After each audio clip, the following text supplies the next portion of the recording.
Welcome to another episode of ACC Central. I'm Monty Taylor, and today I have a very special guest and friend joining me. Please welcome the co-host of ACC Etc, the voice of USA Baseball, play-by-play man extraordinaire, Daron Vaught. Daron, my guy, how are you? I'm good, Monty. I heard our friend Mike Rooney say the other day, we're in the no sleep zone, so it's busy, it's hectic, but I'm ready, man. February 14th can't come soon enough. Yeah, I was just talking to somebody that we're doing the countdown every day, but because there's so many deadlines to get content out, it can go by a lot faster than if you're just a fan waiting. So that's kind of nice. It's a little stressful and hectic, but it's a lot of fun because we just get to talk baseball. And that's what, I know you cover a ton of sports, but I know deep down you are a baseball guy first and foremost.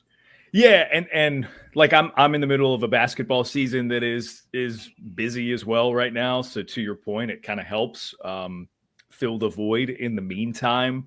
I'd rather do without some of the wonky travel I've experienced in recent weeks, but that's okay. I'm sure I will see some along those lines when it comes to baseball season, or like games get pushed because of rain and things like that. It'll happen, but no, it won't. It's inevitable, Monty. You just got to lean in, man. You just got to lean in, embrace it. But yeah, no, I mean, I'm so pumped. This season in particular, I think, is going to be huge for the ACC. It's going to be special for us over at the show, me and Gravy, and for the whole team at D1 Baseball with the launch of ACC Extra and all that fun stuff. Yeah, and lately you at ACC Etc have been dropping a ton of content lately. Viewers, if you've enjoyed my interview series that we did with assistants, then you're going to love Daron's head coaching interview series because it's fantastic and has some great insight. I think it complements really well that, you've seen some of the assistant coaches. Now you can see the head coaches and you get a little bit more information closer to the season, whereas mine was a little bit more fall ball based. But Daron, you're pumping them out. Who have you interviewed so far? Because I've only had the chance to listen to, I think, Arteaga, Interdonato, and O'Connor so far. Yeah, so with 16 teams in the league now, this is our second year doing these. We call them our pre-seasoning conversations. Typically, I'm planning them around the holidays, and pre-seasoning feels like a word you only hear around like Thanksgiving because you're pre-seasoning a turkey or whatever, and that's ultimately how I came up with it. But last year we did 2 a week in the lead up from the beginning of the new year to opening day. This year with 16 teams, we were kind of trying to space it out appropriately. And really there was no other choice but to do 3 a week for the first 5 weeks of the year. So week 1, we pumped out, you mentioned JD from Miami, Todd Interdonato from BC, Tom Walter from Wake was also week 1. Brian O'Connor, Scott Forbes from UNC, and Eric Bakich from Clemson last week. And then earlier this week, we had Chris Pollard of Duke, Dan McDonald of Louisville yesterday. And then tomorrow, Danny Hall from Georgia Tech will make 9 of the 16 in the books. And then it'll be 3 the week after that, 3 the week after that, 1 the week of opening day to finalize the 16. I love that. I ran into Ty Blankmeyer at the ABCA, and he was giving me some props for interviewing Eric Tyler and ET's my guy. He's a great dude. And BK at Duke, and he was like, "We got to interview Pollard." I was like, "Somebody's going to interview Pollard soon. Trust me. We don't need. There's so many opportunities for content out there. I don't need to do if I know you're going to do it. I know I can let Daron handle it, and I'll find something else so that we can keep giving people as much content as we can." But yeah, I was like, "Don't worry. I know somebody's interviewing Pollard. It'll be good." So I'll look forward to that. I look forward to listening to all those interviews. Really insightful, especially this close to the season. But is there, after speaking, how many of you recorded? Have you? We've got 2 or 3 that are in the can past this 9. So okay. I've got most of them. Everybody's scheduled. It's just how it goes. Yeah. So is there a particular team that you're even more excited about after talking to a coach? Like, I'm sure most of them, like almost all of them, I'm sure you are more excited about after talking to them. But are there any that really stood out about like where you expected the excitement to rise a little bit more? Yeah. Broadly, I'll say this happened last year where it was like I talked to all 14 coaches and I was like, okay, maybe the ACC is getting 14 teams in a week, that's right? Like I feel that good about everybody. Everybody That's- has encouraging things to speak of, right? One in particular this year, and they've just kind of like been lying in the weeds the past few years. I'm really, really excited to see how Louisville is this year.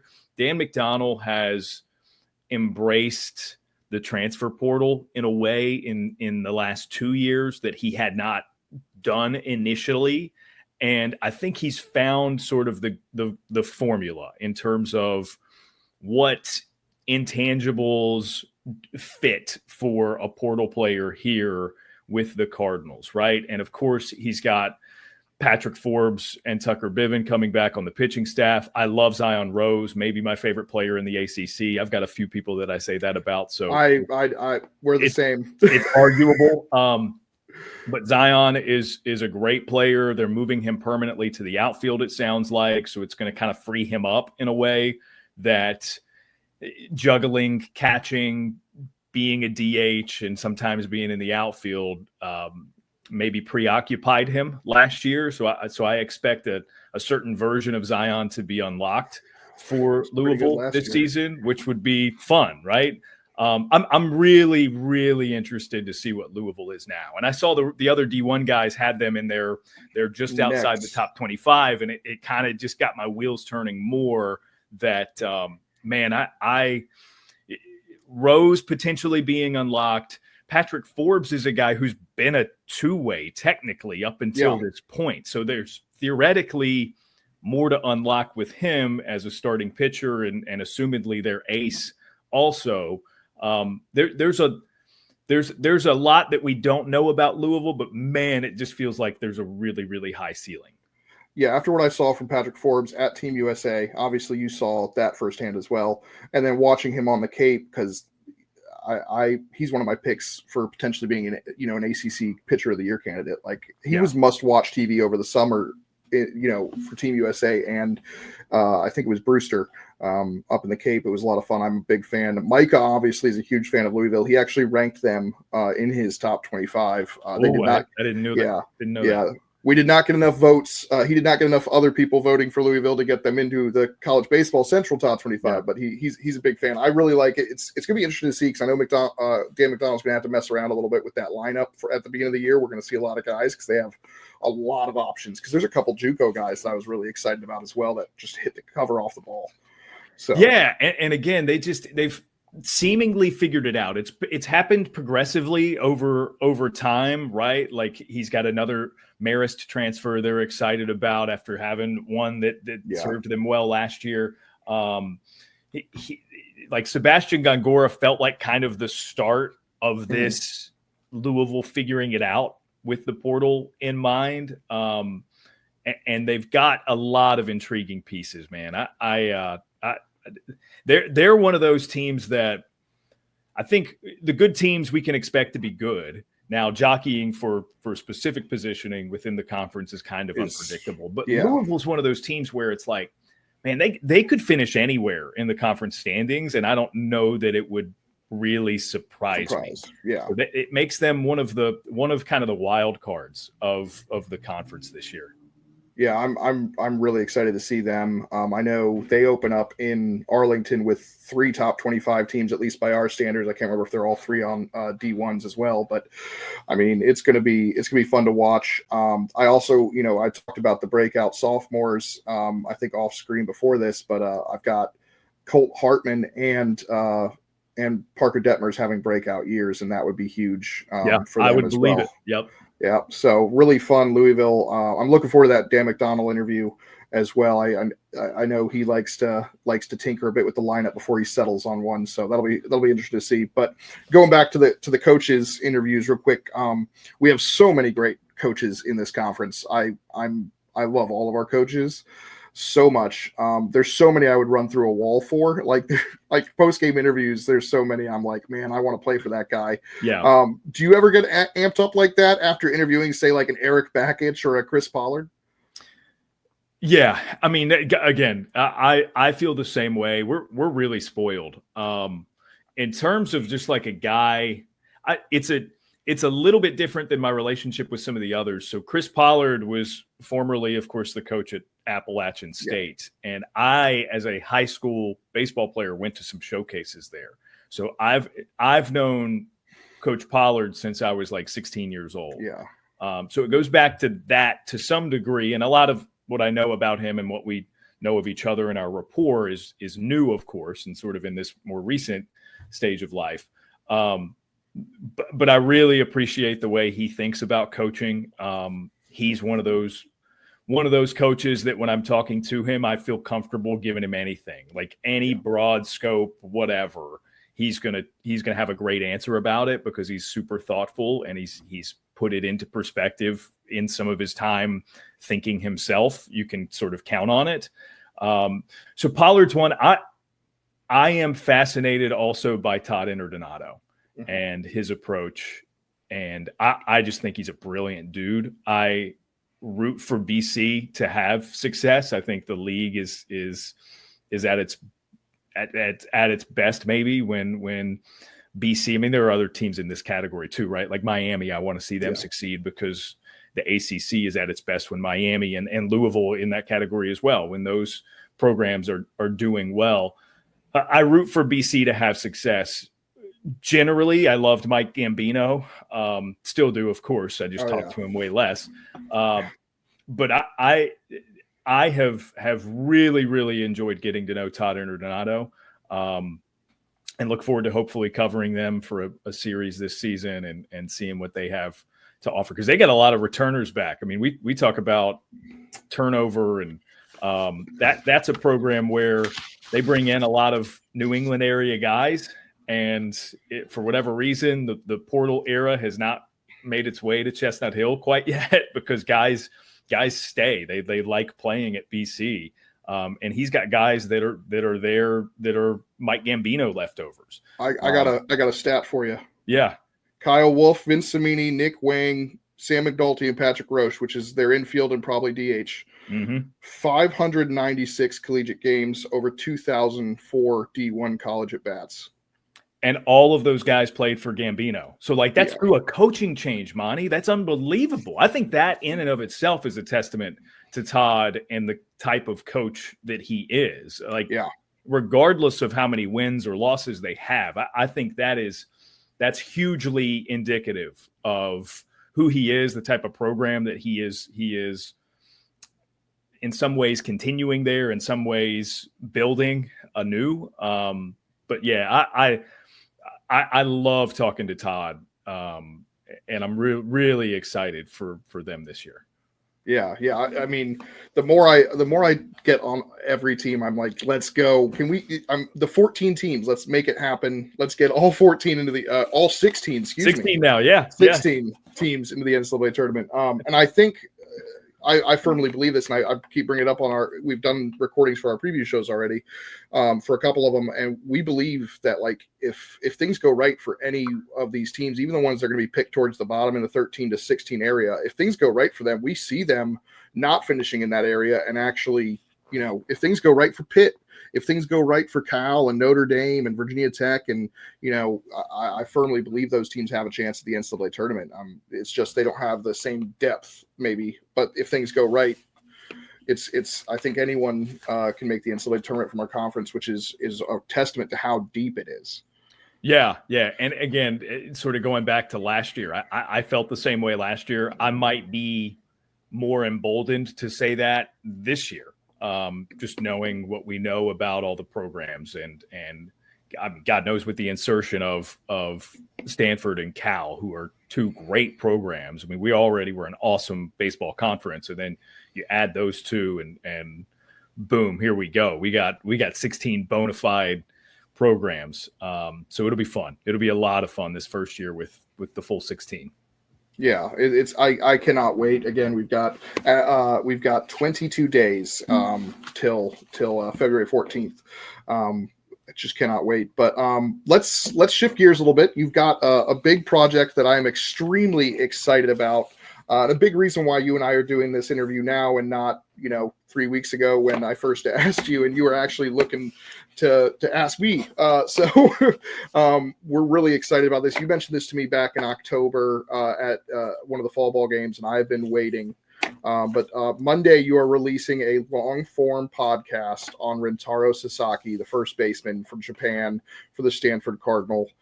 Tell me a little bit about that project.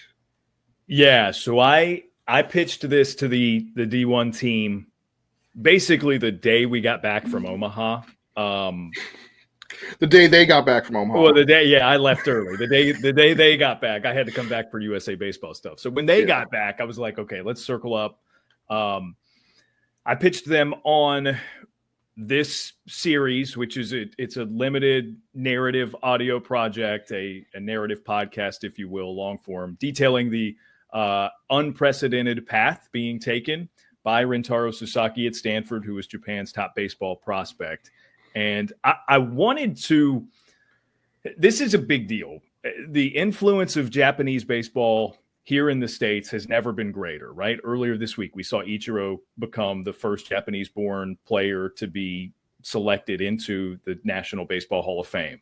Obviously, Shohei Ohtani is the best and biggest star baseball has here stateside. He is omnipresent in Japan. He's everywhere. He's on billboards and things there as well. So he's a huge star there. He's a huge star here. There's this interconnectivity between Japanese and American cultures that baseball provides. And this is an extension of that development in Rintaro. It's hugely important. So Rintaro, and I don't know, there are varying levels of knowledge about these sort of things, which is, Monty, frankly, why I wanted to do this, because Rintaro is foregoing a career professionally in Japan in their top league, Nippon Professional Baseball, to play collegiately in the United States. He's got 2 years before he's draft eligible, so he could potentially play at Stanford for 2 years and then be selected in the MLB draft. And that's just not a route Japanese players have taken before. So, like, name your favorite prior Japanese MLB star, right? Whether it's Ichiro or Shohei Ohtani or Hideki Matsui. I mean, there are a number of them now who have done it successfully with the NPB to posting route. Right. And that's fruitful, right? That is a perfectly fine way to do it. Rintaro wants to be a trailblazer of sorts by opening this pathway for Japanese prospects. And I'm just fascinated by where it's going to go. He is as interesting a character as we've ever had in Major League not Major League Baseball. It will be the case once he reaches there, but in ACC baseball or college baseball. And it's partially because of this decision and this notion that he wants to do this and be different. So if you're not familiar with him, you're not as familiar with Stanford, of course, for an ACC audience, that's fair because they've never been members of the conference before. I kind of wanted to do two things with this: set up the storyline that you might not be aware of, right? Like, why is this important, what he's doing? And furthermore, just kind of introduce you to him, introduce Rintaro to the college baseball world, the typical college baseball fan. So there are 6 parts to this. You mentioned on Monday, we're releasing episode 1, and then we're going to do 2 a week up until opening day. So in 6 parts, we talk to his coaches, teammates at Stanford. Actually, it's funny how you embark on something like this, and this, I mean, from like writing stories, you have to do your follow-ups, right? And you do your due diligence that way. Well, in doing this sort of audio format, it happens the same way. You're just interviewing them and recording for that to be played rather than writing, of course. But there are certain little branches that sprouted off of this where, like Travis Bazzana is an interview in this. And I did not expect that to happen from the beginning of it, but I promise it's relevant. You'll need to listen to figure out how, but like, that's the number one overall pick who just like found himself being involved in this story. Malcolm Moore, who technically will never have been an actual teammate of Rintaro Sasaki, is maybe one of the most prominent voices in this. Stanford star catcher from last year, was a first round draft pick. But ACC legend. Yeah, ACC legend Malcolm Moore. But they spent time together because Rintaro enrolled early and was actually with the team last spring. So he had a lot of experience with Rintaro. So the sort of branches to this story that got uncovered make me really proud of it. Like it's something cool. There's a guy that nobody knew or knows of prior to this, who is affiliated with the baseball program, who plays a big part. Actually, their bullpen catcher, for various reasons, is a huge piece of this story at Stanford. So we talked to him for it, and it's going to be really exciting. Obviously, his summer is a chapter to it, right? The Trenton Thunder and the Greenville Flyboys. Former big league all-star Jack Wilson was his manager with the Flyboys in the Appalachian League. So Jack's on the show, and I'm excited about it. I'm really, really excited for people to hear it. Artistically, we've got Kev Roche back. He did the cover art for it. We held that sort of somewhat intentionally to play it up with the release and kind of blow it out. But I'm excited for people to hear it, and it's gonna release within the D1 Baseball podcast feed, right? Yeah. So the D1 Baseball podcast proper, as we call it, now that we've got the SEC and the ACC shows at D1, the D1 proper podcast feed is where you'll be able to find Rintaro. Episode 1 drops on Monday, and there will be 6 total before opening day. I'm really, really excited about it, man. I've been excited since October. So, like when you mentioned it, I was like, yes, when's it coming out? You're like, well, I'm not even done yet. And I'm like, well, at that point, it was a long way from done at that point. Yeah. And when I interviewed Fit, I was like, hey, have you heard it? How good is it? Is it good? Like give me some deets here. So really excited about that. It was funny because I know when we were talking back in October, you had kept mentioning, before you had told me what it was, you kept mentioning interviewing. I was like, why is he interviewing so many Stanford players? Yeah, because we had talked about Court McDonald. I've spent a lot of time talking to David Esker, their head coach, and Thomas Eager, their recruiting coordinator. So I think they came up too, and you were just kind of like, huh, what? Yeah, something's going on. He's got an awful lot of ends at Stanford now. Yeah. I was like, you were giving me advice on who I should interview next, and I was like, all right. But yeah, no, it was really exciting stuff with Stanford joining the ACC, and this is also, you mentioned the two things you were trying to accomplish, but a third thing is soft launching Stanford into the ACC. Getting ACC fans excited about Stanford, and there's a lot to be excited about with Stanford. I think Pat James tweeted out the stat that there's 99% of their innings returning from last season, including a pair of Team USA stars and a freshman All-American at the back end at the back end of the rotation, Christian Lim. Joey Voltko was another guy that, we talked about Patrick Forbes this summer. Voltko looked fantastic. And then Matt Scott, obviously well known. So, but what are your expectations for Stanford and Cal as well as they join the ACC year one? It's not an easy transition, I would imagine. Yeah, it's not. And the league's competitive, right? So it's so tough to tell. Like in the same way we talk about Louisville having a certain floor and a certain ceiling, that there's a large disparity there. You could argue the same for both of these teams. I think Stanford in particular has a very, very high ceiling. Part of that has to do with Rintaro, if he's the real deal. Some outlets have him as the national preseason freshman of the year. I get it. We get to put stuff out to talk about it in the preseason, so I'm not knocking it. It's a funny award to give out. But that's the hype that this guy generates, and that is the expectation for Rintaro's play, especially offensively as a hitter. I mean, he could for sure be one of the best power hitters anyway in the conference right away as a freshman. So he's a part of that, and assumedly he'll be in the middle of the order for them. I like some of the other pieces, and again, I don't want to be too skewed by my conversations with these other guys about Rintaro. But they've got some pieces that I like, man. Charlie Bates is an incoming shortstop who I think the sky's the limit for. They have a lot of pieces. You talked about the pitching, so Stanford could for sure make an impact right away. And let's not forget, prior to last year, they had been in Omaha 3 consecutive seasons. Yeah. So it's a program that's been there and done it. And they do have some guys retained who were part of those, at least one of those College World Series teams. So there's an expectation, a standard that is withheld from those stretches. Right.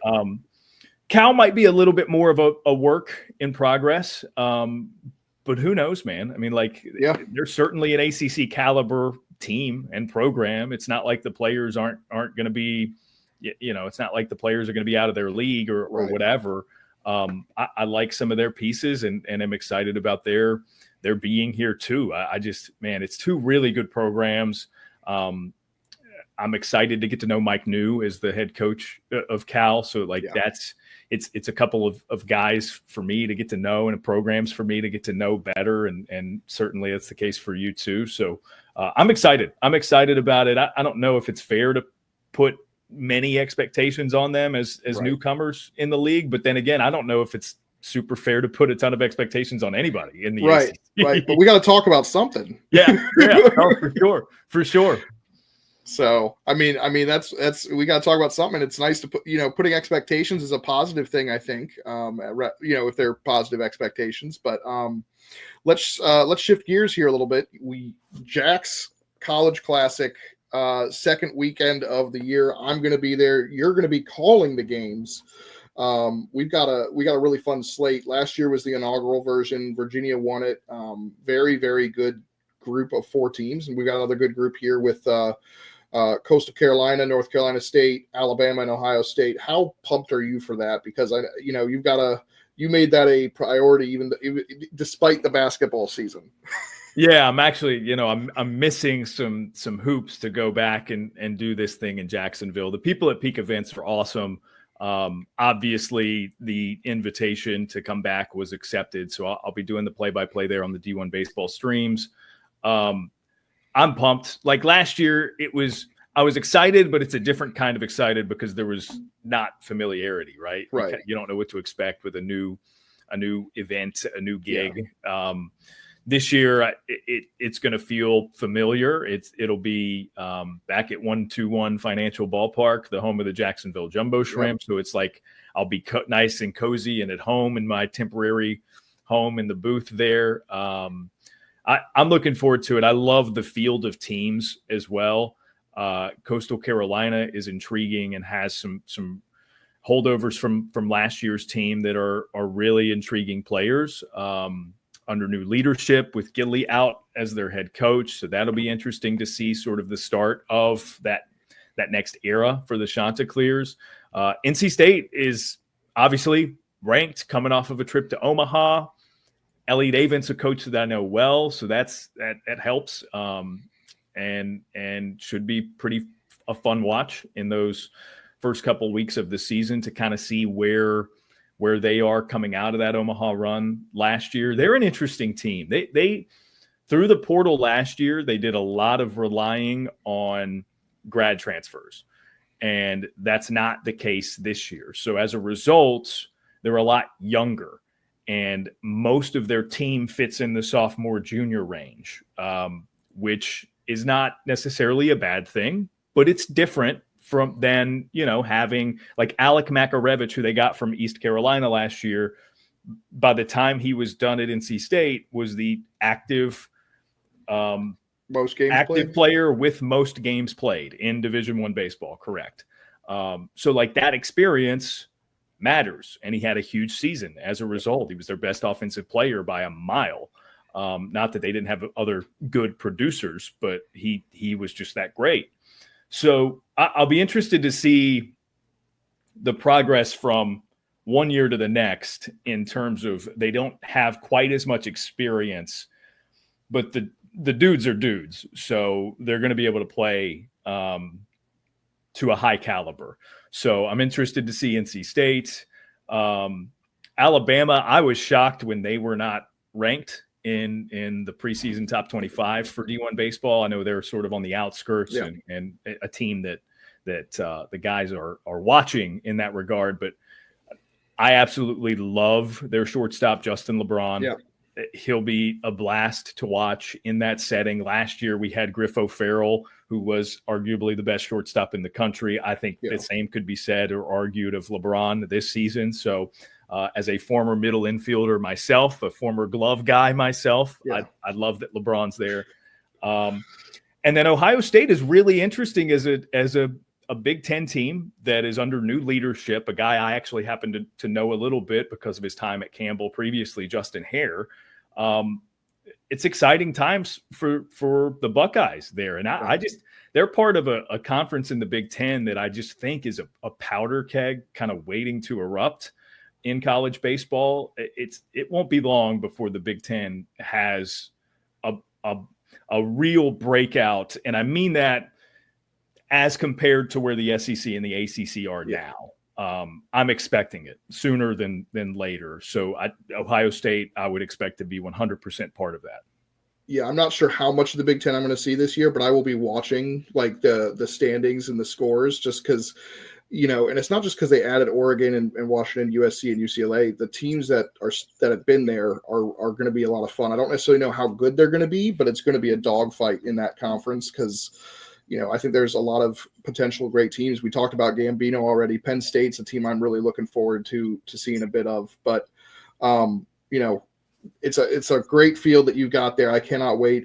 Coastal's got some very intriguing options on the pitching side that's come in there from ACC. Cullen McKay from Virginia. And Chance Mako, who was, I think, the highest recruited pitcher for NC State last year, but didn't really pitch at all as a freshman, is at Coastal as well. So I cannot wait to get down there and see it. But, speaking of NC State, you got your first D1 writing byline this fall because of a scheduling error on Aaron Fitz's part. Call it, can we Bob Ross it and call it a happy accident? A happy accident. There you go. Yeah. You the powers that be just made a little out of nowhere bush brush tap out of me. That's they were just like, we're just gonna put a bush here. A little happy accident. Luckily, you were on hand to see NC State in that scrimmage we were at against Elon, and you had Had you seen him at Duke? No, you had not. You had not seen him the Duke scrimmage before. No, I had a conflict. I was on football, right. I think that night, so I didn't. Get to see it was a Friday night. So, but you got to write the fall report. Fantastic fall report. So you're pretty familiar with this NC State team. But what was it like in that first byline? And are you going to get more opportunities to write for D1? Yeah, so with the launch of ACC Extra, thank you, by the way, appreciate it. It had been a long time since I had filed an actual written piece for anybody. So it was fun, and I'm just kind of glad to help. And with the launch of ACC Extra, there have been discussions about me doing a little bit more writing, and it looks like it's going to be the case. Now, with my play-by-play work, I can't possibly be the grinder to go cover games as a writer and write gamers and stuff like that. I don't think that's the expectation, but I've got a pipeline of some ideas, maybe some broader picture stuff to write about for ACC Extra. My hope would be that once I get through basketball season, I can prioritize it a little bit, maybe write something every week or two for the site. I identify as a writer. I know, I do much more on the broadcast side now, but, I was a creative writing English literature major when I was a student. So I've written a lot. I still write a lot. It just happens to be kind of extemporaneously for hours at a time off the top of my head and out loud. So I'm looking forward to that. I think that's going to be a fun new spin to this college baseball season for me. Again, hopefully that will be the case, that I'll be able to actually get some writing done and prioritize it, like I said, so that I'm putting something out, every 1 or 2 weeks. Because there's some deeper dive stuff that I've thought about over the past couple of years within the conference that it's like, okay, we could do this as a podcast episode. It would take some finagling. Maybe it's better suited as a written piece. So, each story has a best fit in terms of its medium. It'll be nice to have just another medium to squeeze something in when we're absolutely doing some of this ACC baseball storytelling. So yeah, the answer is yes. Expect to see me write a bit more. I don't know exactly what that frequency is yet, but it'll be something. There you go. I'm hoping to write a lot more this year as well. But yeah, so we're both trying to write more, hopefully. Love it. So, but yeah, it's exciting. I really enjoyed that fall report. Obviously I look at all the fall reports to try and make sure, I'm not missing something. Funny enough, like I went to most. That was my biggest fear. Can I say that was my biggest fear writing it? I just didn't want to just like miss something obvious.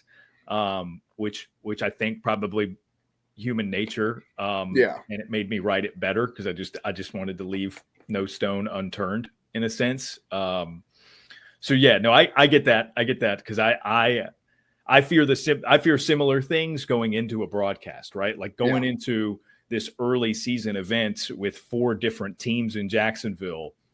I like the preparation for that is intense because I don't want to have this huge blind spot in my perception of Coastal Carolina or Ohio State's program history, things like that. Right. Yeah.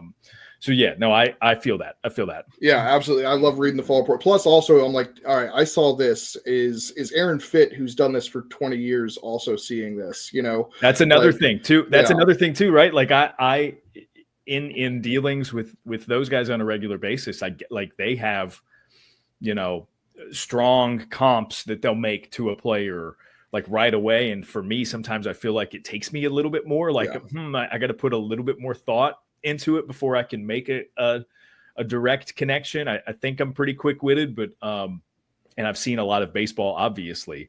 But you're right. I think that's important too. Just kind of, okay, did what I see check out with what others who are good at this and have seen a lot of baseball see too. So I totally get it. Yeah. There's one time at Duke, I'm sitting next to Fit and he's like, is Hungate switching his, like Chase Hungate at Virginia, is he switching his arm slots? And I'm like, I don't know. Like there's a lot of other things I'm focused on and I'm like, what? And he's able to, again, he's been doing this since he got out of college. So, it's just impressive to soak that up. And, like I said to him on the interview, like I try not to talk to you too much because you're there to do a job too, but I'm trying, there's a lot, it's hard not to ask these questions, but anyway, moving along, we're wrapping this up here, but what team are you most excited to see this season?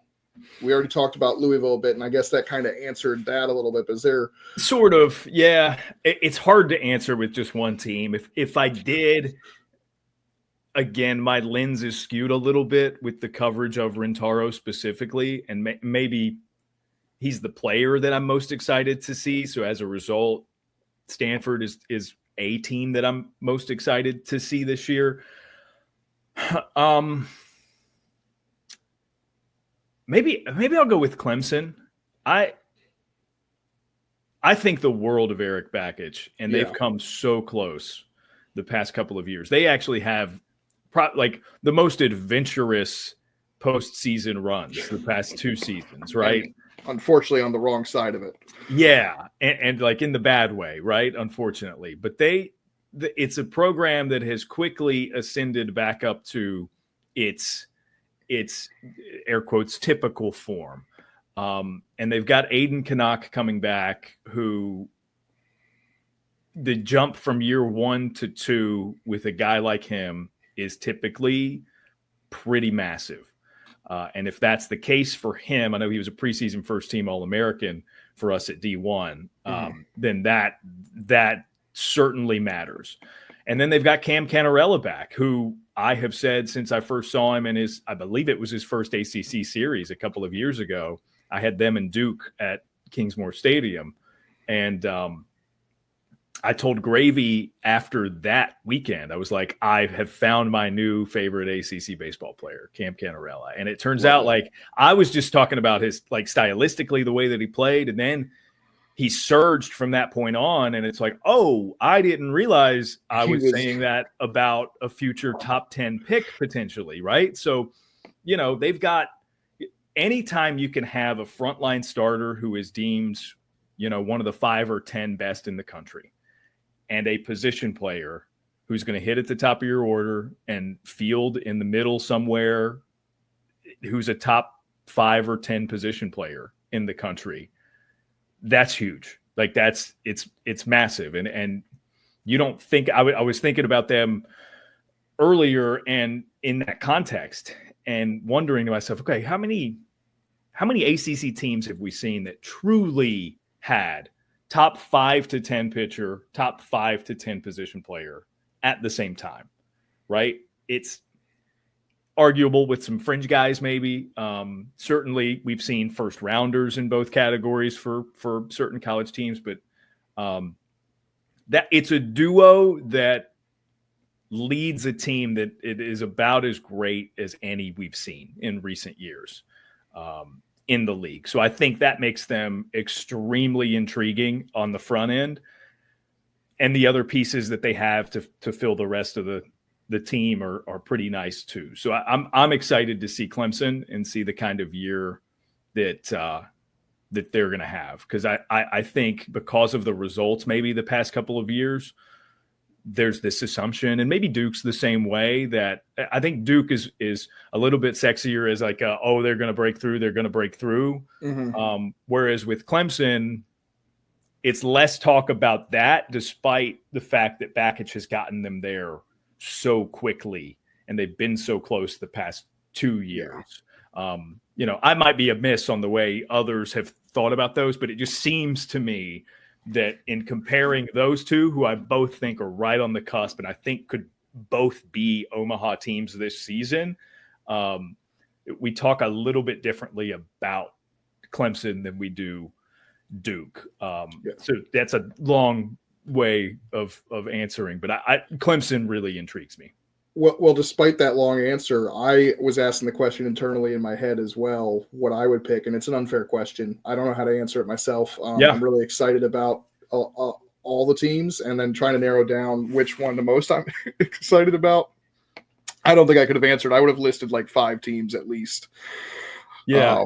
So, you know. No, I get it. And again, like I could have said Duke also, because that's a team that intrigues me. We haven't mentioned North Carolina once, but I think they're going to be a lot better than people expect, just because some of the names that you know are gone, but they have a lot back and guys who have been there and done it. And North Carolina's going to be good. I believe that.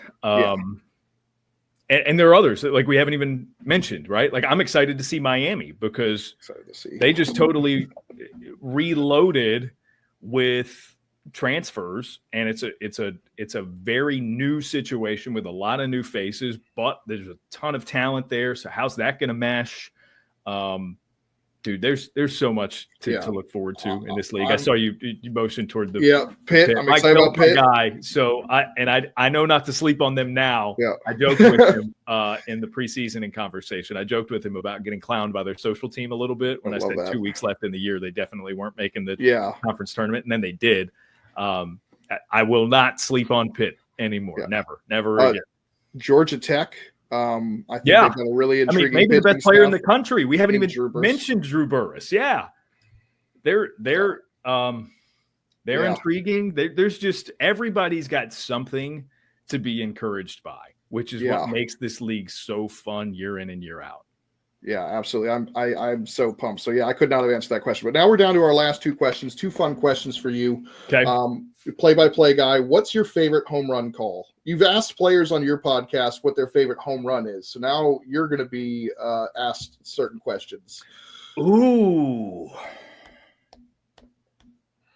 That's how the tables turn. Yeah, this is a great question. There was a Caden. I mentioned the Duke Clemson series a couple years ago, Caden Grice had really struggled out of the gate, and it might have been his first home run of that season he didn't hit it until conference play. I think that's true. He hit an absolute blast to center field. And I actually don't remember the call off of the top of my head, but I remember liking it, and I remember it being good. We're going to have to dig that up now. That might be my afternoon project. Yeah, so Caden Grice at home against a Duke 2 years ago. 2023. And then there's another one, same year. This was BC at North Carolina. And Cam Leary tied it in the top of the ninth inning against North Carolina. This was a huge turning point in the season for both teams because BC swept North Carolina at Boshemer Stadium in Chapel Hill. Yeah. Cam Leary hit a home run. I believe this was the second game of the series. Hit a home run in the ninth to tie it that I recall being good. And then while I'm describing this, I'm giving you three answers. At the Jacks Classic last year, I don't know that this is particularly a good home run call, but Cooper McMurray for Auburn in the first inning of their first game, I believe. I think that was against Wichita State. They trounced whoever it was. Maybe Iowa. Auburn faced Iowa in the first game. Brody Brecht was on the mound. No, so it wouldn't have been that one. So it might have been Wichita. It might have been the Wichita State. Yeah, because Brecht went like 6 and punched out 10, I think. So this was a first inning grand slam. Cooper McMurray just launched the thing. And again, I don't know if technically this is a particularly good home run call, but he hit it and had such a big swing. I just went, oh my, and just like was love that out until it landed somewhere halfway across the parking lot. And then I resumed. It was just like guttural. It was just like, whoa, okay, that's a hammer. And I think that was on your Instagram when I was searching, like we talked off before the show. Yeah, I have fun. I do this thing where I'll just stack every home run call I have for a season and post it at the end of the year. And sometimes it's like an 8 or 9 minute video of nothing but home runs. I got one more from last year. There was opening night of the ACC season. I was at Wake Forest for Jonathan Santucci of Duke versus Josh Harlow. I was also at that game of Wake. Just an awesome. There was about 100 MLB scouts in attendance, and they left not getting what they were looking for. No, not at all. Well, and it was so fun because Larry Sorensen, the former big leaguer, was my analyst, and we talked so much in the lead up about the pitching. And it's like, man, these are maybe the two best left-handers in the country. And it turned out to be kind of this wild start to the game where there are all these runs scored. And Seaver King hit one in the third that I kept pretty simple. It was a quick line drive that made its way out from the couch in left center field. And I just remember that the punch was goodbye. It was just like a goodbye. And I think that tied it up maybe. So there was like a little added something as he was coming around the base pads. That one sticks out as one that I liked as well. What's funny is that game is what really and as a Nationals fan, really is something I remember a lot when I think about Seaver King because he got drafted by the Nationals. But in that game, the home run wasn't what impressed me. It was he had a pitch, a fastball up near his chin that he tomahawked into left center for a double. Yep. Like the bat speed was like, I kept trying to find clips of that, and all I could find was the home run, which, I mean, fine call. But yeah, the home run was really good, but I was like, to show his bat speed, I needed to find that clip. But that's love those calls. I love listening to commentary like that, like the excitement and stuff like that. So I think that could really make or break a highlight. And then my last question, you like to ask hitters whether they'd rather, you asked Vance Honeycutt whether he'd rather rob a home run or if he'd rather hit a home run. Yep. My question for you is, would you rather call a walk-off home run or a walk-off squeeze play? Well, I've got a little bit of experience with both. Oh, yep. If you would have asked me my favorite call of mine ever, the walk-off squeeze play, North Carolina hosting NC State, game 1 of the series a couple years ago, might have taken the cake. That was my first credentialed game, and I was a neutral fan, and yet I wanted to jump up and cheer. Like, luckily for you, that's part of your job to get excited. And the press box, I'm trying to behave next to NC State journalists, and but that point, look, I will tell anyone at that point, I'm rooting for the walk-off. So it would be fair if you criticized me for being biased in the sense that in a close game, every single time, I'm rooting sort of in the back of my mind for the home team because I want to call a walk-off. Right. And I think that's good. I mean, if I'm a fan of the team, I don't want to go back and watch the away team's reaction unless it's really, really like depressing and takes the wind out of it. I want to hear the excitement.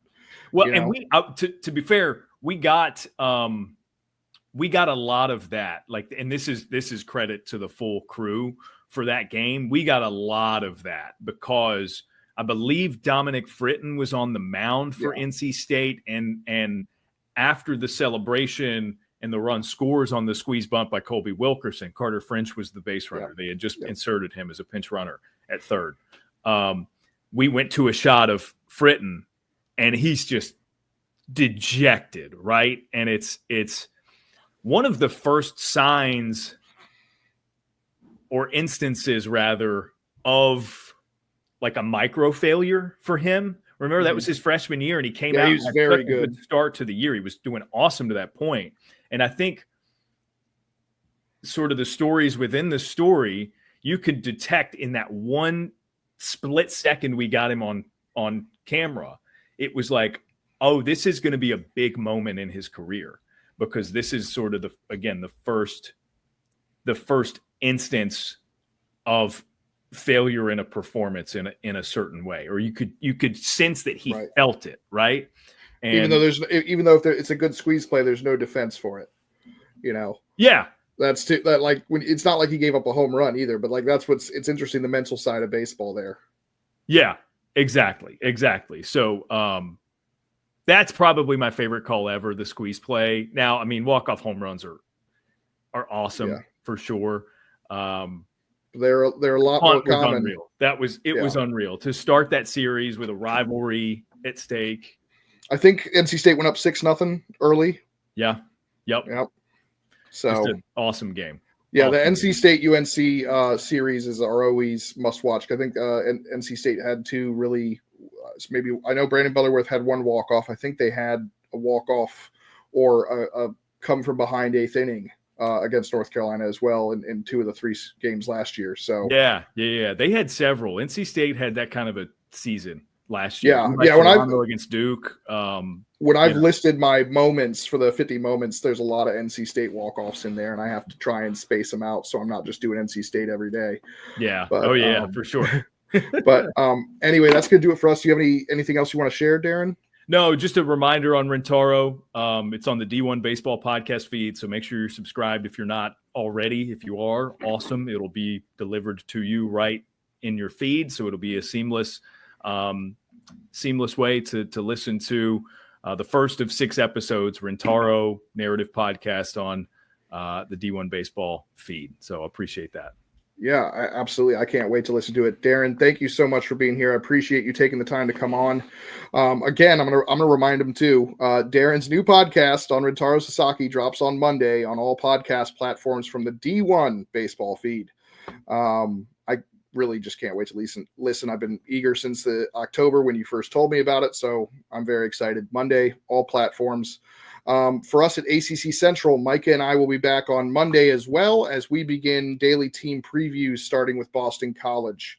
We'll be going in alphabetical order and dropping preview episodes every night until the start of the season on Valentine's Day. So big day Monday. Until then, enjoy your weekend and go ACC.